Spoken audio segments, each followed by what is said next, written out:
लेकिन बात तो वही है ना कि वही व्यूज और वही सब पॉइंट्स रखे जा रहे हैं जो लगातार पिछले 96-97 दिनों से जो है विपक्ष उठा रहा था और सरकार भी उन्हीं बातों को सामने रख रही है। तो ऐसे में जब आप आज पीएम बोलेंगे, खुद गृह मंत्री अमित शाह लोकसभा में चर्चा की शुरुआत करेंगे नीरज मिश्रा, तो आप संतुष्ट होंगे? क्योंकि कल जिस तरह से सवाल उठते रहे हैं, राजनाथ सिंह भी सामने आ गए, विदेश मंत्री सामने आ गए, लेकिन आपके सवाल तो खत्म हुए नहीं। पूजा जी देखिए, जब सरकार जुमलों का सहारा लेने लगे तो समझिए कि वो कोई बात तो छुपा रही है। कल जब ये पूछा गया कि वो जो 35 रफेल आए थे उसमें से कितने रफेल को नुकसान हुआ, तो रक्षा मंत्री जी ने क्या कहा कि एग्जाम में ये नहीं देखा जाता है कि कितनी पेंसिल और कलम टूटी या चोरी हो गई, उसमें तो रिजल्ट देखा जाता है। लेकिन वो जिसको पेंसिल या कलम कह रहे थे वो टैक्स पेयर के हजारों करोड़ रुपए का और सालों से नेगोशिएट किए जाने के बाद मंगाया गया रफेल विमान था। तो जब जुमलों से जवाब देने लगते हैं ये लोग, तो आप समझ लीजिए कि पूरी दाल ही वहां काली है। जब ये पूछा गया कि क्यों राष्ट्रपति ट्रंप जो हैं वो बार बार हर माध्यम से ये कहते हैं कि उन्होंने इस डील को नेगोशिएट किया, वो भी व्यापार की वजह से, उन्होंने व्यापार की एक रोटी फेंकी और पता नहीं हमारी सरकार ने किसका वो वेस्टेड इंटरेस्ट था और उसको लपक लिया। कहीं वो उस मित्र का इंटरेस्ट तो नहीं जिसके बारे में कार्रवाई करने के लिए यूएस के कोर्ट तैयार बैठे हैं, और जब मित्र के गिरेबान में वो हाथ जाता है तो यहाँ पर जो शहंशाह हैं उनकी हलक में जबान सूखने लगती है। तो शायद ये तो वजह नहीं थी।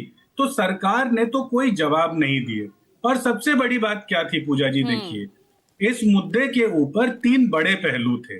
पहला बड़ा पहलू था कि ये आंतरिक सुरक्षा की जो चूक हुई कि पहलगाम के अंदर एक टूरिस्ट स्पॉट में किस तरीके से आतंकी घुसे और उन्होंने वहां पर निर्दोषों को मारा, और सरकार को कानो कान उस समय तक खबर नहीं हुई जब तक ये मीडिया के माध्यम से बाहर नहीं निकला। वहां की सुरक्षा एजेंसियां क्या कर रही थी ये तो गृह मंत्री जी को बताना चाहिए था, क्योंकि गृह मंत्री जी डायरेक्टली इन्वॉल्व हैं। जम्मू कश्मीर क्योंकि यूनियन टेरिटरी है, वहां की सुरक्षा की जिम्मेदारी उनकी है। और उनके बिठाए हुए वहां जो राज्यपाल जी हैं, कहना नहीं चाहिए लेकिन शायद वो आंख बंद करके अपने राजमहल में सो रहे थे, क्योंकि इससे पहले, पहलगाम से पहले भी जो घटनाएं हुई उसमें वो जो आरडीएक्स घूम रहा था, वो जो देवेंद्र था जो इंस्पेक्टर था, इन सब के बारे में आज तक ना तो राज्यपाल जी और ना गृह मंत्री जी इस देश को बता पाए हैं। दूसरी सबसे बड़ी चीज क्या थी पूजा जी, एक बात बताइए कि हमारी जो व्यापक विदेश नीति है उस विदेश नीति का क्या हुआ? क्या बात कह के विदेश मंत्री चले गए कि सिर्फ 5 ऐसे देश थे जो पाकिस्तान के साथ खड़े थे?